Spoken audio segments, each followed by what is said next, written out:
She grabbed his face with both hands, tilted his head back, and breathed into a man she had never met. Once.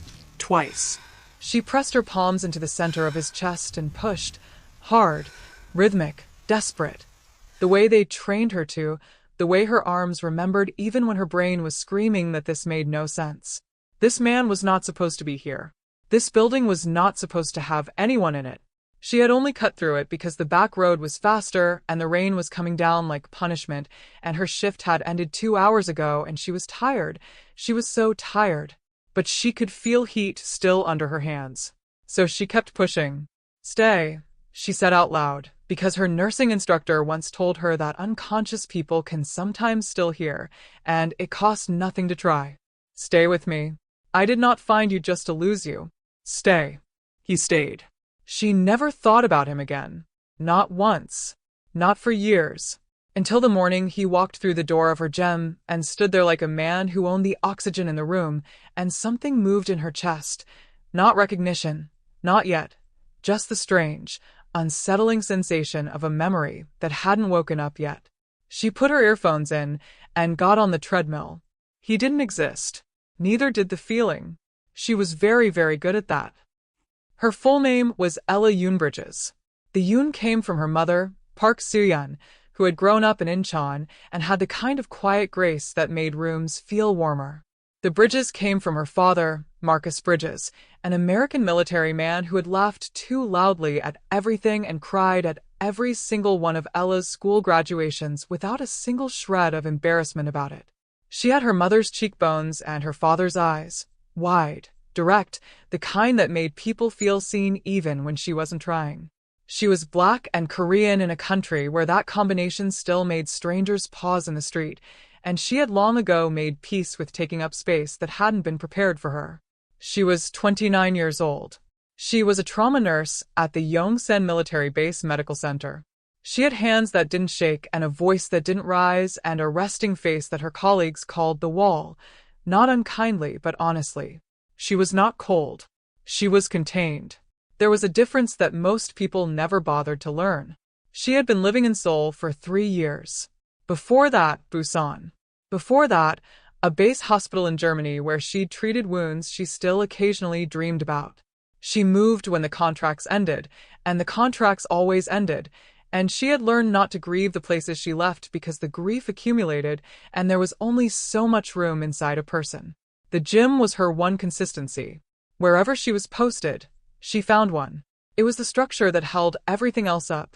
The ritual of the burn, the reliability of effort equaling result, the beautiful simplicity of a body that did what she told it to when so much else refused to cooperate. The gym near Yongsan was private, small, and expensive enough that it was never crowded. She had found it 8 months into her Seoul posting and had been coming ever since. The staff knew her schedule. The equipment knew her hands. It was, in every way that mattered, hers. And then he started coming. His name she would not learn for weeks. She didn't ask. She had a policy about learning the names of men who watched her, which was that she didn't because learning a name was the first step toward caring, and caring was a door she kept deliberately locked. But she noticed him. It was impossible not to. He was the kind of tall that didn't apologize for itself. Broad through the shoulders, lean everywhere else, with the kind of physical conditioning that didn't come from vanity, but from discipline, the same way hers did. His face was severe in the way certain Korean men's faces were severe, all clean lines and controlled expression, and his eyes, when they moved like a calculation. He never smiled, not at the staff, not at the other early morning regulars who occasionally attempted small talk, not at anything. He trained in silence. Heavy, focused, methodical silence. She respected that, actually. In a world full of people who needed an audience, there was something almost decent about a man who simply showed up and worked. She still didn't look at him for longer than half a second at a time. He still came back every single day. By the 3rd week, she had clocked the pattern without meaning to because she was a nurse, and nurses were trained to observe whether they wanted to or not. He arrived between 6:05 and 6:15 every morning. He always started with 15 minutes of stretching in the far left corner. He moved to weights next, free weights over machines always. He finished with cardio. And somewhere in the middle of all of it, his eyes would travel, briefly, carefully, with the practiced restraint of a man who knew he was doing it but had decided he couldn't stop, to wherever she was. She filed that information away behind her eyes and said nothing. She was also very good at that. The other one appeared on a Thursday. He came in behind the silent man the way a moon orbits something bigger, aware of the pull, comfortable in the secondary position, but with his own particular kind of light. Shorter, warmer-faced, with the easy movement of someone who had long ago decided the world was a place worth smiling at. He had quick eyes and a sharper jaw than the warm face suggested, and he surveyed the gym the way someone did when they were cataloging it, not for equipment, but for people. His eyes landed on Ella for 2 seconds, moved away, came back, not predatory, just curious. She looked away first on principle. His name was Minjun, she would later learn. And Minjun was the specific kind of dangerous that never announced itself, the kind that disguised itself as warmth and showed up with correct posture advice and a cup of coffee at exactly the right moment, and before you knew it you had said 7 true things about yourself to a person you'd only met 4 weeks ago. She should have seen it coming. She did not see it coming. If you want to know how this ends, subscribe right now and hit the bell. We're just getting started, and this story is going to places that will absolutely ruin your sleep schedule. Drop a comment and tell me where you're watching from. I want to know who's here for Ella. The morning Minjun first spoke to her, she had her left elbow at the wrong angle on the cable machine. She knew it. She was tired. She'd done a double shift the day before, and her brain was slightly behind her body, and she was planning to correct it on the next rep. Your form on that pull is going to cost you the rotator cuff, said a voice. She took out one earphone. He raised both hands before she could arrange her expression into whatever it was planning to say. Minjun, I promise I'm not being strange. I watched your shoulder do something it'll remember for a week if you don't adjust. Drop the elbow 2 centimeters. Try it. She looked at him for exactly as long as it took to decide he wasn't performing helpfulness to impress her. She adjusted. She pulled. Her shoulder opened up correctly for the first time that morning, the tension distributing across the right muscles exactly as it was supposed to. She said. You're welcome, he said, and he smiled. Not the smile of a man expecting a reward, but the smile of someone who is genuinely just pleased the thing worked. Don't injure yourself. You look like someone who'd try to work through it. I would, she said honestly. He laughed. It was a real laugh, surprised out of him, and it bounced around the quiet gym with the cheerfulness of something that had no business being that comfortable in this space. From across the room, the silent man did not look up from the barbell he was loading, but the muscle in his jaw moved. Ella didn't notice that.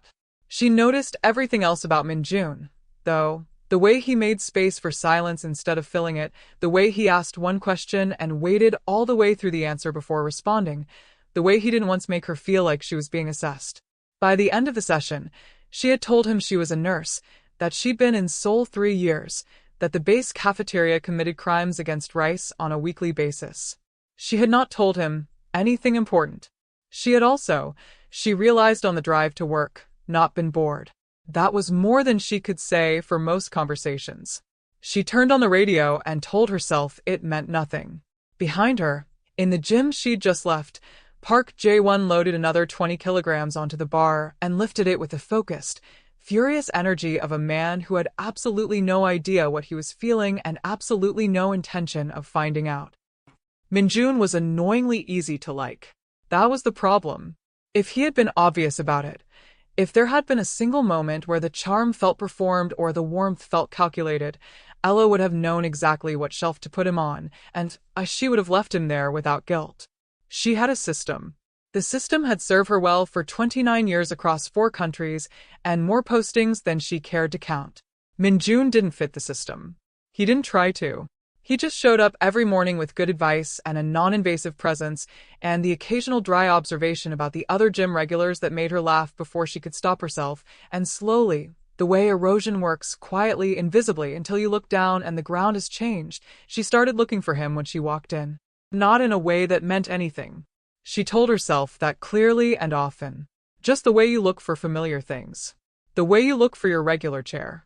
He brought coffee for the second time on a Tuesday, 2 weeks after they'd first spoken.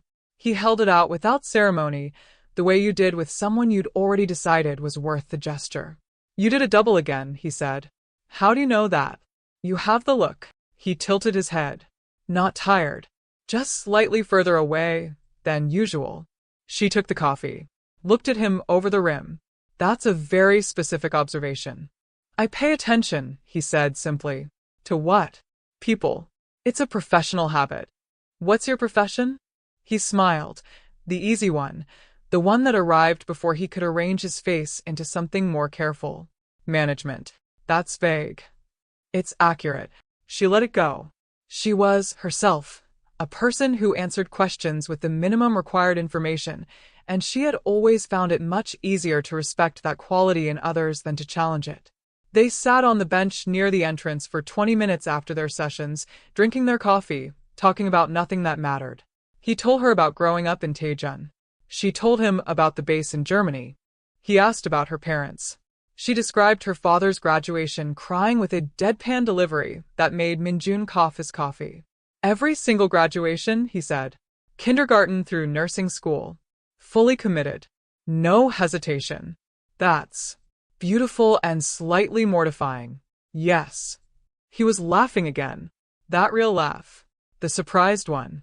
And across the gym, Jae-won, who had been at the squat rack for the last 45 minutes, which was 30 minutes longer than any squat rack session required, set the bar down with a controlled precision that only someone who knew him very well would recognize as the physical management of something he was refusing to name. Minjun knew him very well. That evening, in the black SUV on the way back from the gym, Minjun said nothing for 11 minutes. Then he said carefully, She's a trauma nurse at Yongsan. She's been in Seoul 3 years. She grew up between Korea and the States. Jae-won looked out the window. I didn't ask. I know you didn't, Minjun said. Silence. She's funny, Minjun added, with the tone of a man walking slowly into a room he wasn't sure about. Not performatively. Just quietly. You have to be paying attention. Minjun. Yes. Stop. Minjun stopped. He also very carefully did not smile. It was a Friday morning when Jae-won finally moved closer. He didn't plan it. Or rather, he had a plan, and the plan was to remain at his usual distance and continue the pattern that had been working perfectly well for 5 weeks, which was to say, observe, train, leave, repeat, do not engage, do not acknowledge, definitely do not think about her in the car on the way home, or at the desk in the middle of a meeting, or at 3 in the morning when he should be sleeping. The plan was fine. The plan was sensible. Then he saw her do something that broke the plan into pieces. She was on the pull-up bar. Standard enough. Except that midway through her set, she stopped, hung there, arms fully extended, feet just off the floor, and closed her eyes. Not from exhaustion. Her breathing was steady. She just stopped, like she needed a moment inside her own head before she could continue. Her face did something in that moment that it never did in any other moment. It let go of the control, just briefly, just for 2 or 3 seconds. She looked, in that unguarded moment, like someone carrying something very heavy and choosing, deliberately, to set it down for just one breath. Then she opened her eyes and finished the set. Clean. Powerful. Controlled. And Jae-won was standing 3 meters closer than he'd been when she started. He hadn't noticed himself move. He looked down at the space between them like it had betrayed him. He turned and walked to the water fountain, which was in the opposite direction. When he came back, he was at his usual distance. His face was composed. His posture was exactly what it always was, unhurried, controlled, giving nothing away. But something had shifted in the air, and Ella, who had said nothing, who had given no indication of seeing any of it, felt it on the back of her neck like a change in pressure before rain. She kept her eyes forward. Her pulse was 17% faster than her workout required. She noted that. Filed it. Refused to analyze it. Like this story so far? Share it with someone who loves a good slow burn, because what's coming will crack them open. Comments are open. I'm reading every single one. The following Wednesday, the gym was quieter than usual. A cold front had moved through the city overnight, the kind that kept casual people in bed and only brought out the ones with reasons. Ella was there. Jae-won was there. Minjun was not. She registered his absence the way you registered a door left open, a slight draft where there was usually warmth. It was the first morning they were effectively alone. She was on the rowing machine 20 minutes in when he set up on the machine 2 rows directly ahead of her. Not beside her. Not close enough to feel deliberate. Just forward and visible, the way you positioned yourself when you wanted to exist in someone's line of sight without making it a statement. She rowed. He rowed. For 30 minutes, neither of them spoke. And somehow those 30 minutes were louder than every conversation she'd had all week.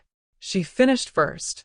She always finished first with the row because she went harder in the first half than she should and spent the second half recovering, which was a pattern she was aware of and made no effort to correct because certain kinds of inefficiency were, she felt, earned. She got up, reached for her towel, and without premeditation, without decision, without plan, without anything she could later blame on deliberate choice, she looked directly at him. He was already looking at her. Not the glance she'd caught before. Not the quick, careful, calibrated looks he'd been giving her for 5 weeks. This one was direct and unguarded and slightly startled, as though he hadn't expected her to look back. For approximately 2 seconds, neither of them did anything. Then she said, "You favor your left when you're tired." He blinked. "Once." "Your row," she clarified. "When your pace dropped in the last 5 minutes, you were pulling 11% harder on the left. Your right shoulder has old damage." A pause. "You're a nurse." "I'm a nurse." She toweled off her face. "You should stretch that side more than you do." She walked away. Behind her, and she didn't see this. She couldn't have, but it happened. Jae-won sat completely still for 4 seconds, staring at the space where she'd been standing, with the expression of a man who had just had the floor gently pulled out from under him and couldn't decide whether he was angry about it or something else entirely. His right shoulder, as it happened, had been damaged for 7 years. A specific 7 years. From a specific night. He didn't make that connection yet, but it was already there, waiting. That evening, he sat in his office. The legitimate one, the one with the floor-to-ceiling windows and the bookshelves and the view of the Han River, and he worked. He signed what needed signing. He approved what needed approving. He had 3 calls, all of which he handled with a crisp efficiency that had made him, by 36, the kind of man that other men called before making significant decisions. He was fine. He was completely fine. He picked up his phone and opened a blank message to Minjun, typed, "She noticed my shoulder."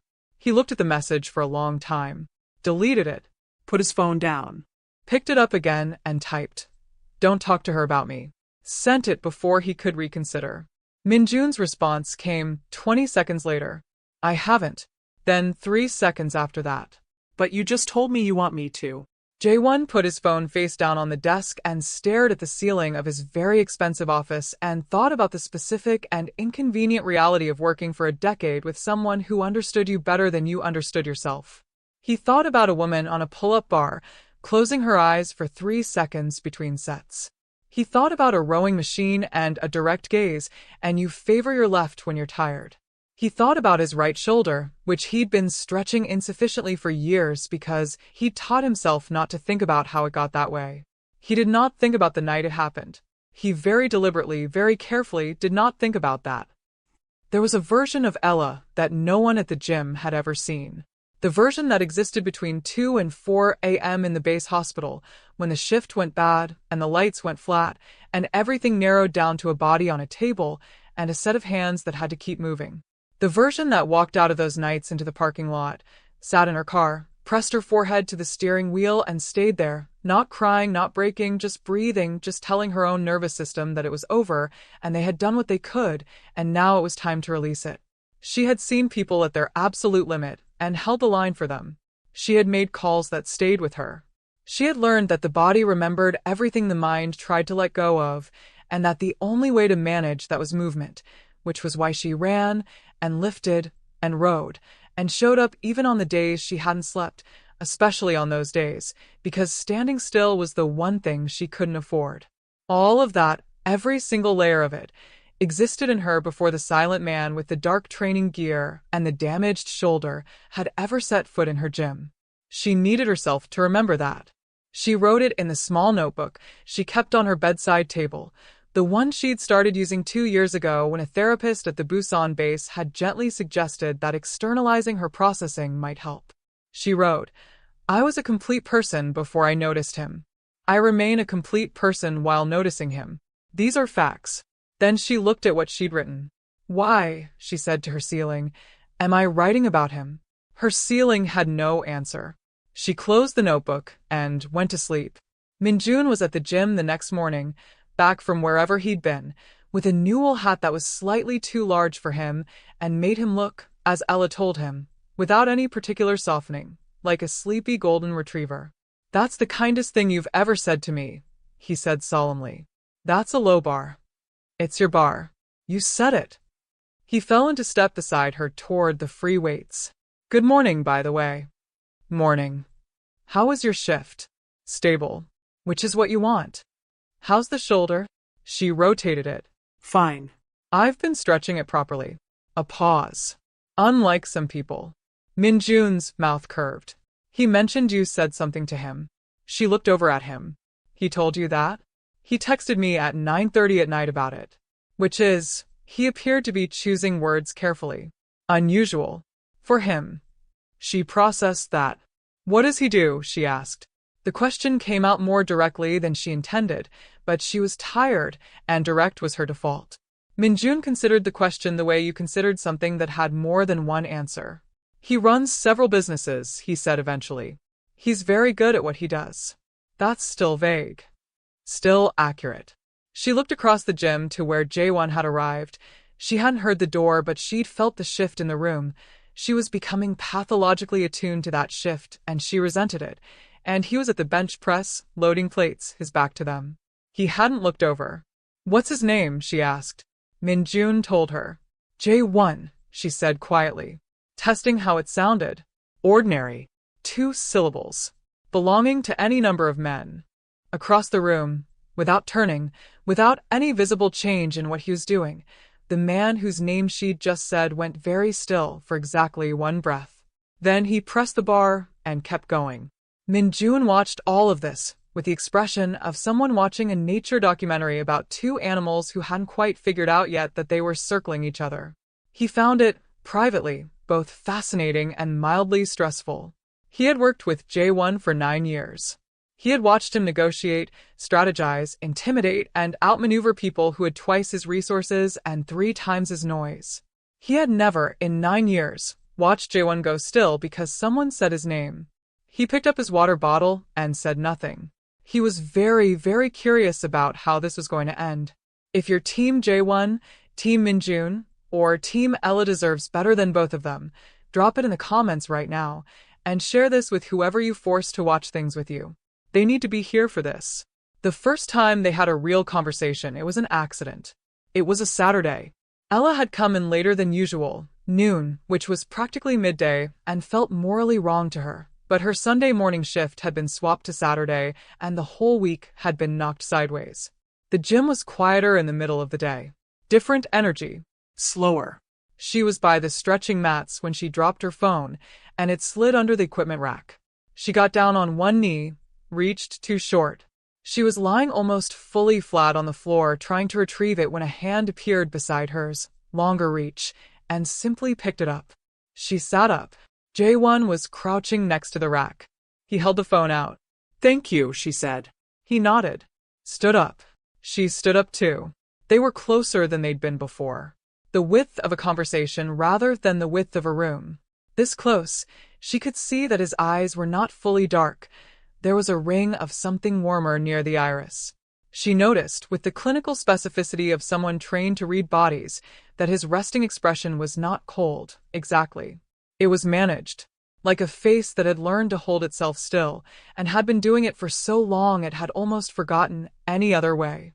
"You're Jaewon," she said. "Ella," he said. She blinked. "Minjun told you. You've been here 8 months before I started coming." His voice was low, measured, each word placed with the precision of someone who chose them carefully. "I asked the front desk." The front desk. Not Minjun. He'd gone directly to the source. Something about that was more unsettling than if he'd asked Minjun. She couldn't have explained why. You've been coming here every day for 6 weeks, she said. Yes. You don't live near here. It wasn't a question. She'd figured that out weeks ago from the car he arrived in. The plates were from a district 20 minutes east, and he always arrived exactly on time in a vehicle that had clearly come from a distance. No, he said. So why this gym? He looked at her. Straight. The way he rode, no favoring, no leaning, just forward and direct. The equipment is good, he said. She held his gaze. It was good before you started coming, she said. 3 seconds of silence. Something moved behind his eyes. Not discomfort, not embarrassment. Something quieter and older than either of those things. Something that looked, very briefly, like the honesty of a person who'd run out of the energy required to pretend. Yes, he said. It was. He picked up his bag and walked toward the free weights. Ella stood next to the stretching mat for a moment with her recovered phone in her hand and the strange, floating feeling of having pushed a door open. Not all the way, just enough to feel the air from the other side. It was warmer than she'd expected. That scared her a little. She stretched anyway because she had a routine and the routine was the point, and she absolutely did not spend the entire stretch sequence thinking about the particular warmth of that answer. She spent most of it. That night, Jae-won stood in his apartment on the 42nd floor and looked at the city below. The lights of Seoul ran in every direction, an organism that never fully slept, pulsing with the specific electricity of 10 million lives stacked on top of each other, none of them touching but all of them affecting each other in invisible ways. He thought about the word yes. How he'd said it. How she'd made him say it just by looking at him with those eyes, direct and clear, the kind that asked the actual question instead of the polite surface version of it. He couldn't remember the last time someone had asked him the actual question. He pressed one hand to the window glass. Cold. Grounding. From behind him, Minjun said, You told her. Not everything. But something. Silence. She would have figured it out anyway, Jae-won said. Minjun considered this. Probably, he agreed. Then, she's not going to be easy to know. I know. She's also not going to be possible to ignore. Jae-won said nothing. Which you also know, Minjun said. The city glittered 42 floors down, indifferent and brilliant, and Jae-won stood in front of it and felt, for the first time in longer than he wanted to calculate, like something in him was leaning toward something. Like a plant finding light through a gap it had no business finding. He stepped back from the window. This is not the time, he told himself. This is not the person. This is not the life you get. He believed it completely. He was going to keep believing it. Right up until the night, she looked at his face and remembered everything. 3 things happened in the second month that Ella would later identify, in retrospect, as the points at which the direction of everything changed. The first was a Tuesday. She arrived at the gym to find it locked. A burst pipe, the staff apologetically explained. The whole facility would be closed for 2 days. She stood on the pavement outside in her training gear, bag over her shoulder, and recalibrated. There was a park 3 blocks away, with a running path. Fine. She'd use that. She was heading in that direction when she heard the track on the base. I've heard it's good. She turned around. Jae-won was standing on the pavement approximately 5 meters behind her, also in training gear, also carrying a bag. Minjun was nowhere in evidence. How do you know about the base track? She said. I asked. You asked. She looked at him. You asked who? The same person I asked about you. There was a beat. The front desk knows about the military base track, she said. The front desk has a brother-in-law who runs near it on weekends. He said this without any detectable sheepishness, as though researching local running routes via gym staff genealogy was an entirely normal thing to do. I thought it might be relevant. Ella stared at him for a moment longer than the situation required. Then she started walking in the direction of the base. He fell into step beside her. Neither of them said anything for 90 seconds, which was long enough to pass through the range of awkward and out the other side into something else, something that felt, unexpectedly, like ease. You run outside? She asked. when the equipment isn't available. You don't seem like an outdoor person. I'm a functional person. Outdoors functions. She almost smiled. She held it back with the discipline she applied to everything. That might be the least romantic way anyone has ever described nature. I'm not trying to be romantic, he said. There was no way to answer that without it meaning something, so she didn't answer it at all. They ran the track in the pale morning light, the base perimeter fence on one side, the city sounds muffled by distance and fog. They didn't run together exactly. She was slightly ahead for most of it, which was apparently where she lived in relation to most things, but they finished the fourth lap at almost the same time, breathing hard, and stood at the edge of the track in silence. Same pace as the row, he said. What? You go hard in the first half. He glanced at her sideways, and there was something in it that was new, not the careful, calibrated look of the last 2 months, but something with slightly less armor in it. Then you recover and come back in the last stretch. She looked at him. You pay attention, she said, in the same tone he'd used when she'd said it. It's a professional habit, he said, in exactly Minjun's cadence. This time, she did smile. Small. Brief. But real, and he saw it and she saw him see it, and for 2 seconds neither of them pretended that this was anything other than what it was, which was 2 people standing in the early morning fog with their guards lowered by exactly 1 degree, and both of them aware of it. It lasted 2 seconds. Then she picked up her bag. Same time tomorrow, she said. It wasn't quite a question. The gym will be open tomorrow, he said. I know, she said. She walked away. Behind her, Jaewon stood in the fog and breathed, and tried to remember the last time a smile, small, brief, not even directed at him but simply allowed in front of him, had made his chest feel like it was being rearranged. He couldn't remember. That was the first thing. The second thing happened on a Thursday. Minjun, without apparent premeditation, said something that changed the atmosphere in a room that wasn't even in the same building as Ella. They were in Jaewon's primary office. The other one, the one that didn't have a legitimate business cover story, the one in the building in Mapo that required 3 separate clearances to access. There was a meeting happening. Several men around a large table, several matters being addressed with the controlled efficiency that characterized everything Jaewon ran. At the end of the meeting, after the others had filed out, Minjun placed a folder on the table and said she was a trauma nurse at the Itaewon Medical Response Unit 7 years ago. The room went quiet. Jaewon looked up from the document he'd been reviewing. What? He said. Ella, Minjun said. Before the military base, before Busan, before Germany. 7 years ago, she was at the Itaewon Emergency Unit, a medical responder. She worked the area around. He glanced at the folder. The district where your car was found. The district where Jaewon's hand stopped moving on the document.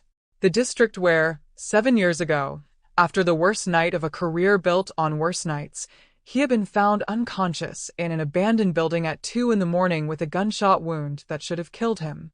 He had woken up in a private hospital room 48 hours later, his wounds treated with a competence that his own medics had confirmed was professional-grade emergency work, with no idea who had found him and no way to find out without acknowledging that the night had happened, which he had chosen not to do, because acknowledging it meant accounting for how close it had been, and accounting for that meant feeling it, and feeling it was a door he had chosen to keep locked.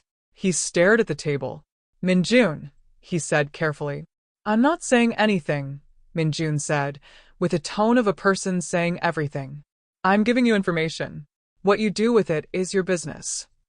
Jaewon sat with it for a long moment. Then he stood up, took the folder, walked to the window, and stood there for a very long time in a silence that Minjun, 9 years in, did not interrupt. Because some things had to be processed standing up. Some things required the full use of gravity. The third thing happened on a Saturday evening, entirely by accident, the way the most significant things always did. It was late, after 8. Ella had stayed past her usual time because she'd been working through a new circuit she was building for shoulder stability, which was her injury prevention project for the quarter, and also, fine, she would admit it to herself quietly, something she'd been thinking about since she'd noticed Jaewon's right shoulder compensating in the row. Not for him. Just generally. The information had activated her clinical brain, and her clinical brain went where it went. She was the last one in the main section of the gym. She thought she was alone. She sat on the mat in the stretching area, legs extended, and let out a long, slow breath, and in the silence, she let her face do what it didn't do when anyone was watching. She let it carry the week. The patient who hadn't made it on Wednesday. The call from her mother asking, gently and with diplomatic precision, whether Ella might be considering coming home sometime soon. The notification on her phone from the base HR system reminding her that her current Seoul posting ends in 5 months. 5 months. She pressed her fingers to her temples and breathed. You do that sometimes. She moved fast, alert, on her feet in a single motion, turning to the source of the voice. Jae-won was at the door to the back hallway, still in training gear, a towel in his hand. He'd clearly come from the shower facilities at the back. He was looking at her with that managed expression, but the management had slipped slightly, the way it did in fog and early mornings and moments that snuck up on both of them. Sorry, he said, which was, she would later think, the most startling word she'd heard him say. I didn't mean to intrude. She breathed. You didn't. I thought I was alone. I stayed late.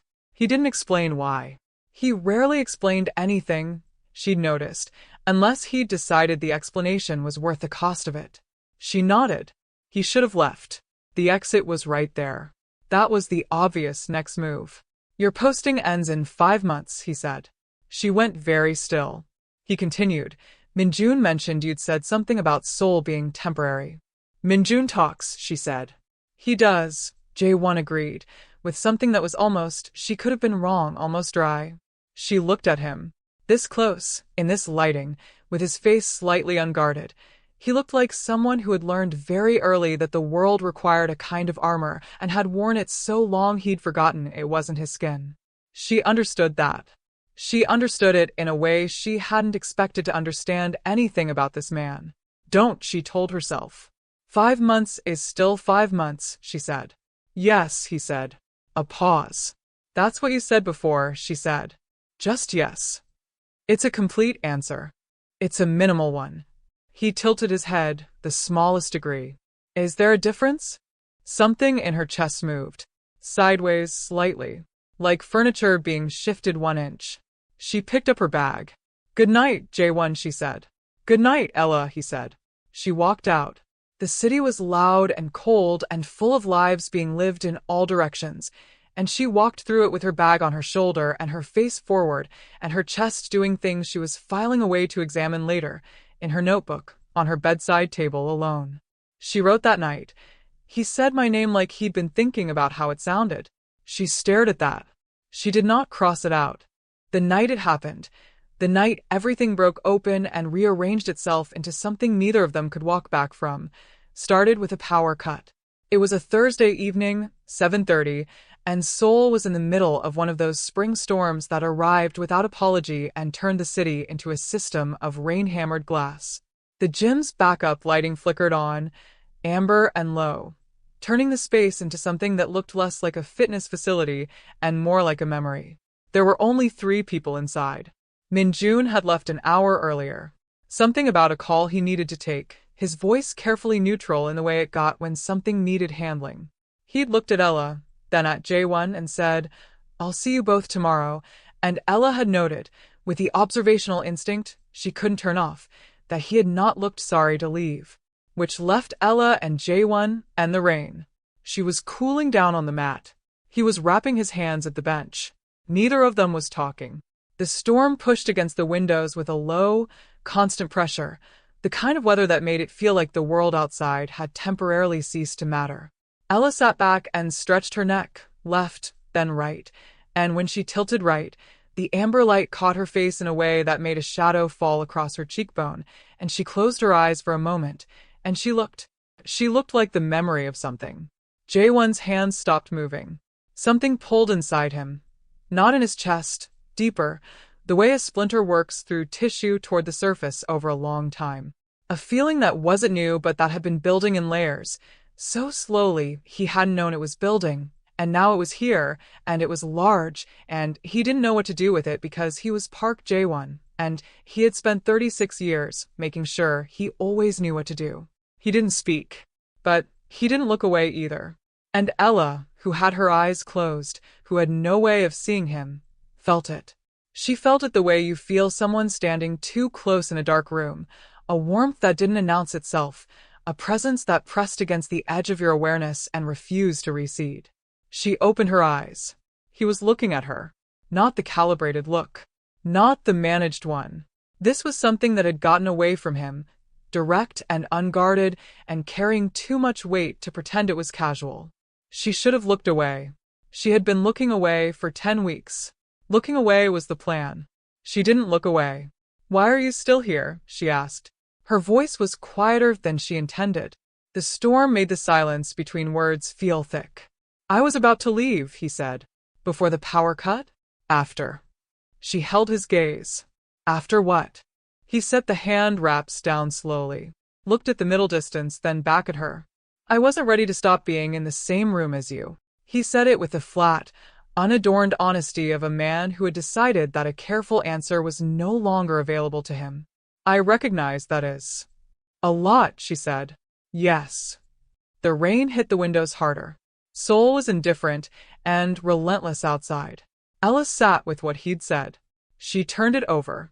She was not a woman who reacted to things while she was still figuring out what she thought about them. It was both her greatest professional strength and her most enduring personal inconvenience. "You should know," she said finally, "that I'm leaving in 5 months." "I know. And I don't," she paused. Selected the honest version. "I don't do things that don't have a clear path." "I know that too." "Then why?" "Because," he said, and there was something exhausted in it, something that had been carrying weight for a long time. "I have not been able to stop since the first morning I saw you on that treadmill, and you didn't look at me. And I have tried. I have been trying." He looked at her steadily. "I'm not asking you for anything. I just," a pause, "needed you to know." The amber light sat between them. Ella looked at this man, this heavy, silent, complicated man who had been showing up every single morning for 10 weeks and hadn't once pretended it was about the equipment, and felt the door in her chest swing open fully for the first time. Not wide, not reckless, just open. "Okay," she said. "Okay." "I heard you," she said. "That's what okay means." He looked at her for a long moment. "I'm going to get my bag," he said. "Okay," she said again. He walked to the back hall to retrieve it, and Ella sat on the mat in the amber light with the rain against the windows and pressed one hand flat against her sternum and felt her own heartbeat, steady, honest, and significantly faster than a cool-down heart rate should produce. She breathed. She looked across the dim, quiet gym, past the equipment she knew by shape, past the weights and the machines and the mirror on the far wall. And she looked at that mirror. And something in the reflection stopped her completely. Not the light. Not her own face. The angle of the back wall. The emergency exit sign on the right. The particular configuration of shadow and amber in the far corner. It was familiar. Not from the gym. From somewhere else. Somewhere dark. Somewhere with different smells, dust and rain and metal, but the same configuration of shadow, the same quality of amber emergency light, the same. She stood up slowly. Her hands were not quite steady. She turned to look at the actual wall, not the reflection. At the angle of the ceiling. At the beam that ran across the left side above the main equipment. A building. An abandoned building. Cold floor. Rain outside. A man who wasn't breathing. "Stay. Stay with me." Her hands had been this warm. Her hands had pressed into this chest. Not this room. Not this floor. But this, the shape of it in her memory. Jaewon came back from the hall with his bag over his shoulder. He stopped when he saw her face. "Ella?" She looked at him.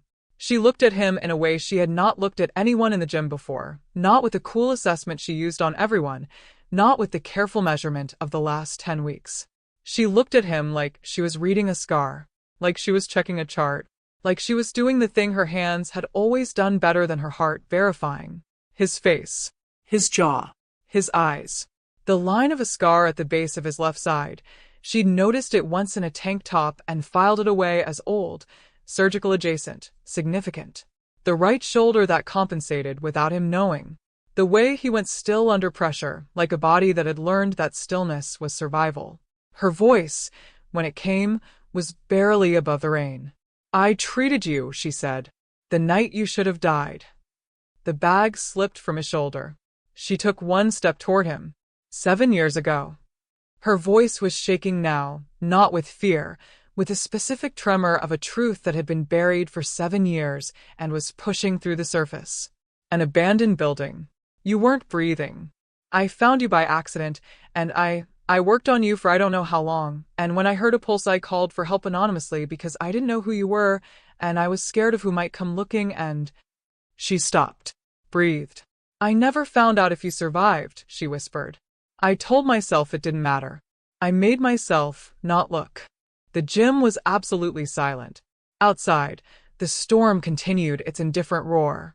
Jae-won stood in the amber light with his bag on the floor at his feet and his face, his managed, armored, controlled face, completely open for the first time. Not vulnerable. Beyond vulnerable. Like something had been stripped back and what was underneath was ancient and unguarded and raw. He remembered that night. He had not allowed himself to remember it in years. But standing here, in this light, looking at this woman, looking at her hands, her eyes, the precise angle of care in her face even now, it came back with the totality of a thing that had never been fully processed. The cold, the dark, the inability to move, the strange, impossible warmth of hands pressing into his chest. A voice. "Stay." "Stay with me." "You said stay," he said. His voice was not steady. Ella's eyes filled. She didn't let it fall. "I always say stay," she said. "That's what we're trained." "No." He took one step. His voice dropped. "You said it like you meant it. Like I was someone to you even when I was nothing. Even when I was a stranger on a floor." She couldn't answer that. She pressed her hand to her mouth.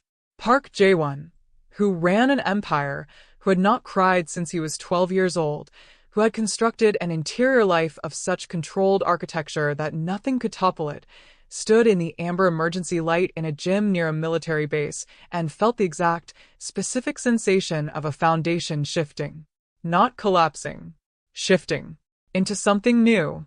Into the shape of what it would need to be now that he understood what he was standing in front of. The woman who saved his life had been on the treadmill next to him for 10 weeks. And she had never known. And he had almost left her behind without ever knowing. The city pushed against the glass. The storm asked nothing of them. They stood in the ruined ordinary evening and looked at each other from 3 feet apart, two people who had collided at the edge of his death and been pulled back together by something that had no name and did not require one. "Ella," he said. "Don't," she said. Her voice was trembling now, fully. "I need a minute. I need—" "Take it," he said. "I'm not going anywhere." She looked up at him. "I'm not going anywhere." For words from a man who, 10 weeks ago, hadn't said 4 words to her in an entire session. She breathed in, breathed out. Her hands, she noticed, were completely still. They always were. Share this right now if you felt that. Share it to the person who watches everything with you. Drop your reaction in the comments. What are you feeling? Let me know. Later, in the weeks and months that came after, Ella would try to identify the exact moment when the shape of her life changed. She would go back to the amber light and the rain and the gym floor, and she would think, there, that was it. That was the moment.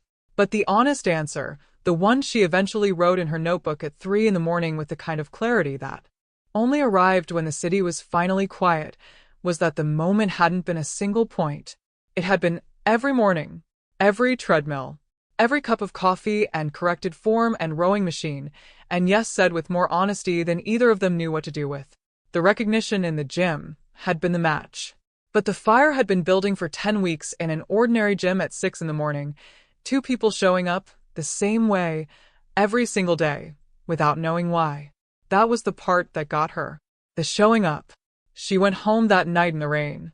She called Minjun, which surprised her. She hadn't planned to. Her hands had just dialed before her brain filed an objection. He picked up on the second ring. "Are you okay?" he asked. He already knew something had happened. She could hear it in how quickly he'd answered. "Did you know?" she asked. A pause. "That he'd been injured 7 years ago, yes. That you were the one I suspected When I found out where you'd worked, I wasn't certain. How long have you suspected?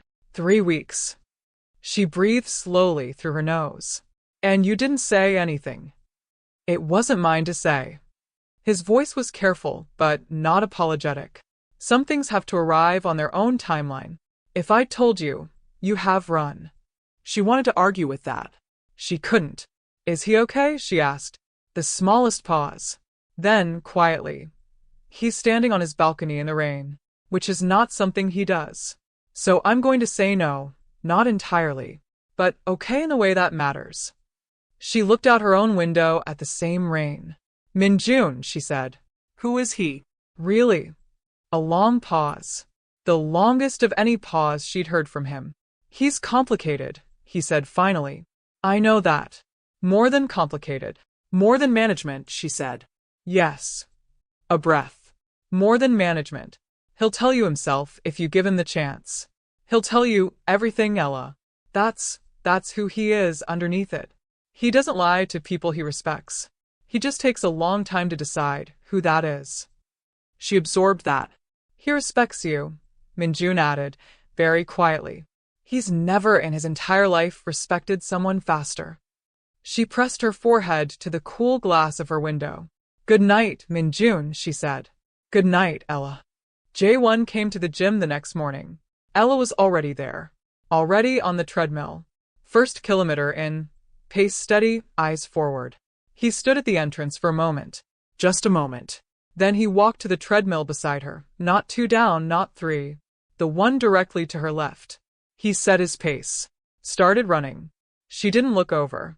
Neither did he. But at the 42nd of that first kilometer, she said, You're favoring the right again. I know, he said. You should stretch before you run. I know. Are you going to? Probably not today. She almost smiled. Held it for exactly 1 second, then, I'll show you the stretch properly. After. After, he agreed. They ran in the morning quiet, the same pace, side by side, the city waking up outside the windows. And this ordinary, understated, completely unremarkable thing, was the beginning. He told her over the following 2 weeks. Not all at once. Not in a prepared speech. The way Jae-won communicated anything important, in pieces, across time, with the pacing of a man who had learned that some truths needed to be given room to land rather than dropped like weight. He told her about the businesses first. The legitimate ones. She listened, and her face was the face it always was, attentive, unshockable. He told her about the other parts in the same tone he might use to describe a weather pattern. Factual, without decoration, watching her face. She was quiet for a long time. They were on the base track again. Outside, overcast, the city muffled around them. Say something, he said. I'm thinking, she said. About what? About whether I would have treated you differently if I'd known. She looked ahead. That night. If I'd known what you were. He waited. I wouldn't have, she said. For the record, he was a man who was dying. That's all I needed to know. She paused. I'm not saying the rest of it is irrelevant. I know. I'm not saying it doesn't matter. I know that too. I'm saying. She stopped walking, turned to face him. I'm saying that the person who showed up at 6 in the morning for 10 weeks in a gym he didn't need, I think I know who that person is. And I think the rest of it is something I need to understand, not something I need to run from. She held his gaze. I'm a trauma nurse. I don't run from complicated. Something in his expression broke open. Not dramatically. Not loudly. The way a fist unclenches after holding too long. Ella, he said. Don't make it weird, she said. He breathed out. It was almost a laugh. Minjun is going to be insufferable about this, he said. He's already insufferable, she said. It's part of his charm. She started walking again. He fell into step beside her. And they walked the rest of the track in the overcast morning, not touching, not needing to, both of them carrying the specific quiet of two people who had been through enough separate things in their separate lives that they knew in the bone, that what was between them was not ordinary. It was not easy. It would not be straightforward. But it was real.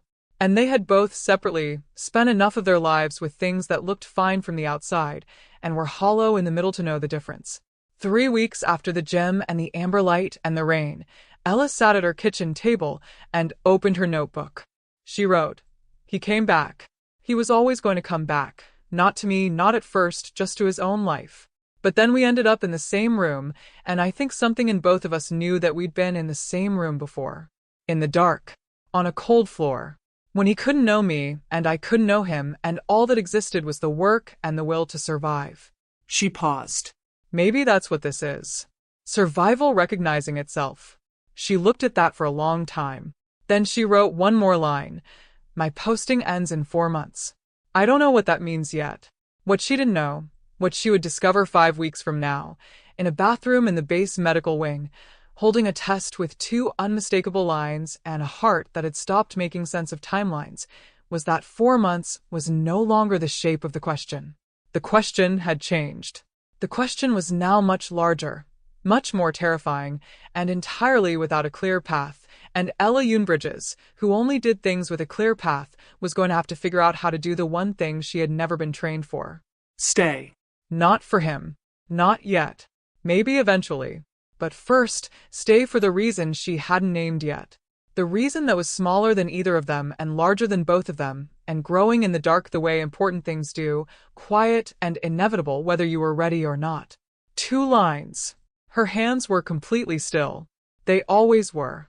And somewhere across the city, on a 42nd floor with the Han River spread below him like a promise that had no intention of being broken, Park Jae-won stood at his window and felt, for the first time in 7 years, that the night he should have died had been the beginning of something.